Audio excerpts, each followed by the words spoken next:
శ్రీగురుభ్యో నమః. హరి ఓం. ఈశానా సర్వవిద్యానామీశ్వర సర్వభూతానాం బ్రహ్మాధిపతి బ్రహ్మణోధిపతి బ్రహ్మ శివో మే అస్తు సదా శివోం. శ్రీ పరమేశ్వర పరమేశ్వరి అనుగ్రహ అక్షసిత్యర్థం.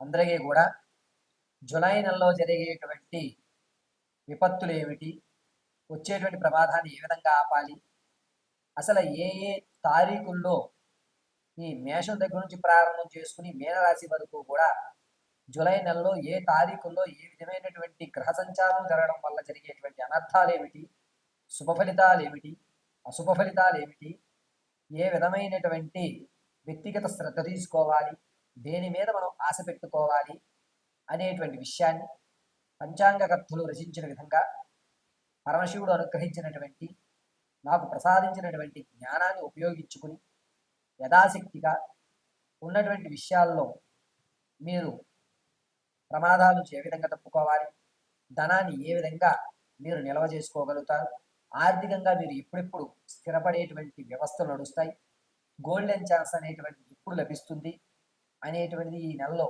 ఏ తారీఖుల్లో ఏ రాశులతో ఏ గణాలు ఏ విధమైనటువంటి మార్పులు చెందుతున్నాయి అనేటువంటి విషయాన్ని అంతటినీ కూడా యథాశక్తానుసారం మీకు తెలియజేయడం జరుగుతుంది. ఇందులో చెప్పిన విధంగా పరిష్కారాలన్నీ కూడా మీరు చేసుకుని సులభ పద్ధతిలో ఇంటినందు మీరు ఆచరించి ఆ యొక్క శుభ ఫలితాలని అందుకొని ఆనందదాయకంగా ధర్మమైనటువంటి కార్యక్రమాలు చేస్తూ ఉన్నతమైనటువంటి ఆలోచన విధానాలతో మీ యొక్క వంశాన్ని మీరు ఆనంద కీలి విలాహితంతో ఉండాలని స్ఫూర్తిగా కోరుకుంటూ మేషం నుంచి మేను రాశి వరకు కూడా జరిగేటువంటి గ్రహ సంచారాలన్నింటినీ కూడా క్షుప్తంగా వివరించడం జరుగుతుంది. ఈ గ్రహ సంచారణ అనేటువంటిది కేవలము వ్యవస్థ పరంగా నడుస్తున్న విషయాలే కానీ వ్యక్తిగతంగా తెలియజేస్తున్న విషయం కాదు. మీరు వ్యక్తిగతంగా తెలియజేసుకోవాలి అనుకుంటే నా నెంబర్కి ఫోన్ చేసి అపాయింట్మెంట్ తీసుకుని మీ వ్యక్తిగతమైనటువంటి సమస్యకి సరైన పరిష్కారాన్ని కనుక్కొని మీ సమస్యలు తీర్చుకోవాల్సిందిగా తెలియజేయడం జరుగుతుంది. ఇదంతా కూడా ఇప్పుడు చెప్పేటువంటి జూలై నెలలో జరిగేటువంటి మార్పులన్నీ కూడాను పంచాంగకర్తలు విశదీకరించిన దాన్ని క్షుప్తంగా మీ ముందుకు పరమశివుడు అనుగ్రహంతో తెలియజేయడం జరుగుతుంది. మంగళం మహత్. తదుపరి తులారాశి వారు. తులారాశి వారికి జూలై నెలలో 14వ తారీఖు వరకు కూడా ఎటువంటి మార్పులు సంభవించకపోగా 14వ తారీఖున 8 గంటల తర్వాత నుంచి కూడా ఏదో తెలియనటువంటి ఒక భయం అనేటువంటిది ఏర్పడుతూ ఉంటుంది. రాహువు చంద్రుడు కలయిక ఉండడం వల్ల అంతా బాగానే ఉన్నా కూడా ఏదో గాబరా అనేటువంటి వచ్చేటువంటి అవకాశం తులారాశి వారికి సంభవిస్తూ ఉంటుంది. అంతేకాకుండా 16వ తారీఖున చంద్రుల్లో శని ఉండడం వల్ల నాలో ఏదో తెలియనటువంటి రోగం ఏమన్నా ఉంటేమో, నాకు దీని మీద అనుమానంగా ఉంది అని మానసికంగా కృంగిపోయేటువంటి అవకాశం ఎక్కువగా లభిస్తూ ఉంటుంది తులారాశి వారికి. 18వ తారీఖున రవిలో బుధుడు కలయిక ఉండడం వల్ల తులారాశి వారికి రావలసినటువంటి ధనం, అంటే ఎవరి దగ్గరైనా అప్పు తీసుకుంటే అప్పు తీర్చేయడం కానీ లేదా అప్పు పుట్టడం వంటిది కానీ 18వ తారీఖున రవిలో బుధుడు ప్రవేశించడం వల్ల చేతిలో కాస్త ధనాన్ని చూడటం అనేటువంటి సంభవిస్తుంది. దాంతోపాటుగా మీరు దేనికైతే ఆ ధనాన్ని తెచ్చారో అది సద్వినియోగం పడేటువంటి అవకాశం తులారాశి వారికి కలుగుతూ ఉంటుంది. 20వ తారీఖున చంద్రుల్లో శుక్రుడు ప్రవేశిస్తూ ఉండడం వల్ల ఆప్తుల్ని కోల్పోయేటువంటి అవకాశం, అంటే ఇతను లేకపోతే నా జీవితం లేదు అనుకున్నటువంటి కొంతమంది మనసుకు హత్తుకున్నటువంటి కొన్ని ఆప్తులు అనేటువంటి వారు ఉంటారు మన బంధువర్గంలో. మనకు బాగా ఇష్టమైనటువంటి వారు దూరం అవడమో లేకపోతే వారిని పూర్తిగా శాశ్వతంగా కోల్పోవడము అనేటువంటిది 20వ తారీఖున తులారాశి వారికి జరుగుతున్నటువంటి ఒక దురదృష్టకరమైన విషయంగా చెప్పచ్చు.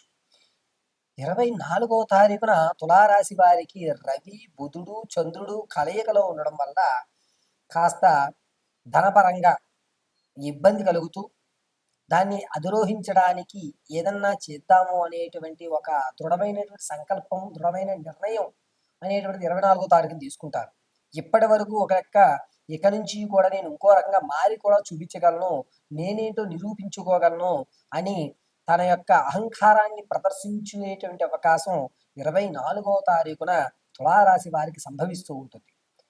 ఈ తులారాశి వారు 24వ తారీఖు నుంచి మన యొక్క మాటని చాలా పదునుగా ఉపయోగించుకోవాలి. మీరు వదిలేటువంటి ప్రతి మాట కూడా చాలా జాగ్రత్తగా ఆలోచించుకుని వదలడం. 24 నుంచి 28వ తారీఖు వరకు కూడా మాట చాలా పొదుపుగా తులారాశి వారు ఆచరించుకోవాలి. ఇక 28వ తారీఖున కేతువులో చంద్రుడు ప్రవేశిస్తూ ఉండడం వల్ల ఇంతకు ముందు మీరు ఏదైతే వస్తువును పోగొట్టుకున్నారో, ఏదైతే ఆస్తిని వదులుకున్నారో, ఎవరైతే మన నుంచి దూరంగా వెళ్ళిపోయారో ఆ వారు మళ్ళా తిరిగి ఆ వస్తువులు కానీ ఆస్తులు కానీ మళ్ళా మనకి లభించేటువంటి శుభసూచకమైనటువంటి అవకాశం 28వ తారీఖు నుంచి 30వ తారీఖు వరకు కూడా తులారాశి వారికి చక్కగా ఆ పాజిటివ్ వైబ్రేషన్స్ అనేటువంటివి ఏర్పడుతూ ఉంటాయి. అంతేకాకుండా ఆరోగ్యపరంలో కొంచెం జాగ్రత్తలు అనేటువంటిది 20వ తారీఖున తులారాశి వారు నిర్వహించుకోవాలి. వెన్ను నాడు దగ్గర నుంచి వెనుక భాగంలో కాళ్ళు మడాల వరకు కూడా ఏదో వేడితనం అనేటువంటిది ఎక్కువయ్యి లాగడము అనేటువంటిది 20వ తారీఖు నుంచి తులారాశి వారికి చంద్రుల్లో శుక్రుడు ప్రవేశించడం వల్ల కాస్త చికాకుగా లభించేటువంటి అవకాశం కలుగుతుంది. ఈ తులారాశి వారు ప్రతినిత్యము కూడా వెంకటేశ్వర స్వామి వారి యొక్క ఆరాధన చేసుకోవడం చాలా మంచిది.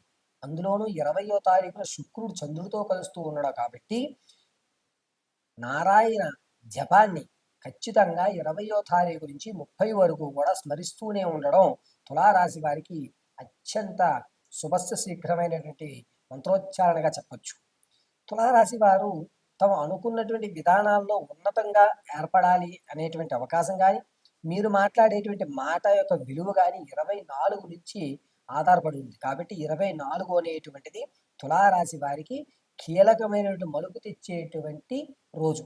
ఆ రోజు చాలా జాగ్రత్తగా ఉండండి. మాట మాట్లాడేటప్పుడు 1కి 4 సార్లు ఆలోచించుకుని మీ నిర్ణయాలు చెప్తూ ఉండండి. దీనివల్ల మీకే ఇబ్బందులు కలిగేటువంటి అవకాశం లభిస్తూ ఉంటుంది తులారాశి వారికి.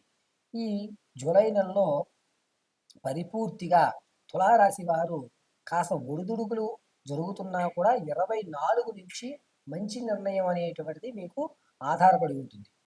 తర్వాత వృశ్చిక రాశి వారికి కేతువు కుజుడు కలయిక 14వ తారీఖు వరకు 8వ స్థానంలో చూస్తూ ఉండడం వల్ల అంత లాభంగా అనిపించదు, కానీ ఆర్థికంగా నిలబడుతున్నాం అని ఒక హోప్ అయితే 14వ తారీఖు వరకు వృశ్చిక రాశి వారికి ఉంటుంది. 14వ తారీఖున తమ యొక్క హోప్స్ని నిరుత్సాహపరుచుకునేటువంటి అవకాశం. ఎందుకంటే రాహులో చంద్రుడు రావడం వల్ల ఎంత సంపాదిస్తే ఏముందిలే, మనం ఏమైనా పట్టుకుపోతామా, ఇక్కడే మనం ఎంజాయ్ చేయాలి, ఇక్కడే మనం వాటిని సద్వినియోగం చేసుకోవాలని ఆలోచన ధోరణి మారేటువంటి అవకాశం 14వ తారీఖున వృశ్చిక రాశి వారికి కలుగుతూ ఉంటుంది.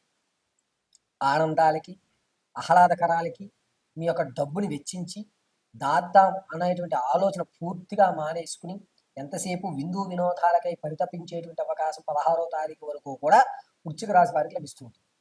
16వ తారీఖున శని చంద్రుల్లో చూస్తూ ఉండడం వల్ల గొంతు సంబంధితం, అదేవిధంగా పొట్టలో యాసిడ్స్ అనేటువంటి పెరిగిపోవడం, గ్యాస్ట్రిక్ బాధ అనేటువంటిది 16 నుంచి 18వ తారీఖు వరకు కూడా వృశ్చిక రాశి వారికి ఇబ్బంది కలుగజేస్తూ ఉంటుంది. చంద్రుల్లో శని ప్రవేశిస్తూ ఉండడం వల్ల చాలా చికాకుగా 20వ తారీఖు వరకు కూడా వృశ్చిక రాశి వారు ఆరోగ్యం పట్ల ఇబ్బంది పడుతూ ఉంటారు. ఇక 20వ తారీఖున చంద్రుల్లో శుక్రుడు ప్రవేశిస్తూ ఉండడం వల్ల కాస్త ఊరట కలిగించేటువంటి మాటలు మీరు విన్నా కూడా ఇదంతా కాదు, నేను చెప్పేదే నిజం, నేనన్న మాటే వాస్తవం, ఎప్పుడూ కూడా ధనం కంటే ఆనందానికి ప్రాధాన్యత ఇవ్వాలి, చనిపోయిన తర్వాత ధనం పట్టుకెళ్ళం, ఇటువంటి నీతి సూక్తులు మీ నోట ఉండి దాచిన ధనాన్ని కూడా వ్యసనాల పాయాలు చేసేటువంటి అవకాశం 20వ తారీఖున వృశ్చిక రాశి వారికి కలుగుతూ ఉంటుంది. 24వ తారీఖున రవి బుధుడు చంద్రుడు కలయిక ఉండడం వల్ల అత్యాశకు పోయి ఏదైతే ధనం అయితే ఉందో దాన్ని వేరే రంగాల్లో పెట్టి ఉన్నటువంటి ధనానంతని ఊడ్చికొట్టి అయ్యయ్యో అనవసరంగా ఇదంతా కూడా నేలపాలు చేసుకున్నానే అనేటువంటి మానసిక క్షోభ అనేటువంటి 24వ తారీఖున వృశ్చిక రాశి వారు చంద్రుడు నీచయుక్తంలో బుధుడు కలయికతో ఉండడం వల్ల మీ యొక్క ప్రారంభం ఇంతే అనేటువంటి ఒక నిర్ణయానికి వస్తూ ఉంటారు. 28వ తారీఖున కేతువులో చంద్రుడు ప్రవేశిస్తూ ఉండడం వల్ల చాలా చికాకు వ్యవస్థలో ఉన్నా సరే, సరేలే ఏం చేస్తాం, వచ్చే నెల అన్న తర్వాత చూసుకుందాం, ఆగస్టు నుంచైనా మన భవిష్యత్తులు మారతాయేమో ఆలోచించుకుందామని మీలో మీరు మీ యొక్క వ్యవస్థని సర్ది చెప్పుకునేటువంటి అవకాశం లభిస్తూ ఉంటుంది వృశ్చిక రాశి వారికి. ఆరోగ్యం పట్ల 20వ తారీఖు నుంచి కూడా వృశ్చిక రాశి వారు చాలా జాగ్రత్తగా ఉండాలి. 20వ తారీఖు నుంచి గొంతు దగ్గర నుంచి కడుపులోకి యాసిడ్స్ ఫామ్ అవడం, అల్సరు, ఇబ్బంది పెట్టడం, ఇటువంటివన్నీ కూడా చాలా ఇబ్బందిదాయకంగా కలుగుతూ ఉంటాయి వృశ్చిక రాశి వారికి. చంద్రుడు, అదేవిధంగా బుధుడు, ఈ 2 గ్రహయుస్తాలు కూడా చాలా నీచంలో ఉండడం వల్ల జూలై నెలలో ఈ వృశ్చిక రాశి వారు నిత్యము కూడా వారాహీదేవి ఆరాధన కానీ లేదా కాలభైరవాష్టకం వినడం కానీ చాలా మంచిది. వృశ్చిక రాశి వారు జూలై నెలంతా కూడా కొన్ని ఇబ్బందులదాయకంగా ఉన్న నడిపిద్దాం, ఏదైతే అయిందిలే, తర్వాత మనకి భగవంతుడు మనం చూడకపోతాడా, ఈసారి కాకపోతే ఇంకోసారి మనం మన వ్యవస్థను చూద్దాం అనేటువంటి ఒక దృఢమైనటువంటి నమ్మకం అనేటువంటిది ఏర్పరచుకుని మీలో మీరు సమన్వయత్వం పొందేటువంటి అవకాశం 28వ తారీఖున మీ మీద మీకు ఒక నమ్మకం అనేటువంటిది ఏర్పడుతుంది. ఈ విధంగా వృశ్చిక రాశి వారు నిత్యము కూడా కాలభైరవాష్టకాన్ని ఏర్పరచుకోవడం చాలా మంచిది. అంతేకాకుండా 20వ తారీఖు నుంచి శరీరంలో జరిగేటువంటి మార్పుల వల్ల కాస్త ఇబ్బందిదాయకంగా ఉన్నా సరే, మీరు ఎటువంటి పరిస్థితుల్లోనూ నిరుత్సాహపడకుండా కాలభైరవుని నమ్ముతూ ఉండండి. ఈ రాశి వారి మంచి ఫలితం అనేటువంటి ఏర్పడుతూ ఉంటుంది. వృశ్చిక రాశిలో ఉన్నటువంటి వారికి బుధుడు నీచయుక్తంలో ఉండడం వల్ల 20 నుంచి 24 వరకు కూడా ఆలోచన ఒక స్థిరత్వం మీద ఉంచడు. కాబట్టి స్థిరమైనటువంటి ఆలోచన కొరకు నిత్యము కూడా కాలభైరవాష్టకమే వినండి. వ్యాపార ప్రారంభం చేద్దాం అనేటువంటి ఆలోచన ఏదన్నా ఉంటే 24వ తారీఖు శ్రీకారం చుట్టుకోండి. రవిలో బుధుడు చంద్రుడు కలయిక ఉండడం వల్ల వ్యాపారానికి అనుకూలమైనటువంటి వాతావరణాలన్నీ కూడా వృశ్చిక రాశి వారికి కలుగుతూ ఉంటాయి.